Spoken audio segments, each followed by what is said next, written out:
అని అనుమానపడే విధంగా మాట్లాడుతుంటే ఏమర్థం చేసుకోవాలి తెలంగాణ ప్రజలు? శాసనసభ రన్నింగ్ లేనప్పుడు ప్రభుత్వాలకు కేబినెట్ హక్కు ఉంది ఆర్డినెన్స్ తెచ్చేది. ఆర్డినెన్స్ కు రాష్ట్రపతి గారి దగ్గర బిల్లుకు సంబంధం లేదు. దయచేసి తెలంగాణ ప్రజలు, మీడియా ప్రజలు కూడా దయచేసి కావలసుకొని దాన్ని రాజకీయం చేసి డిఫరెంట్ మోడ్ ఆఫ్ డిస్కషన్ చేయడానికి ప్రయత్నం చేస్తున్నటువంటి బీజేపీ, ముందు నుంచి బీజేపీ మనస్తత్వమే మండల్ కౌంటర్ కమండల్.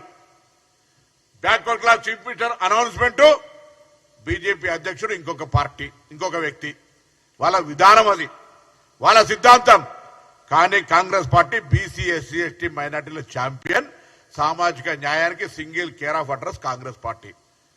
ఇలా మేము చేస్తున్నటువంటిది 2018 పంచాయతీరాజ్ యాక్టులో ఆనాటి కోర్టు తీర్పులకు అనుగుణంగా అవును సీలింగ్ 50% ఉంది.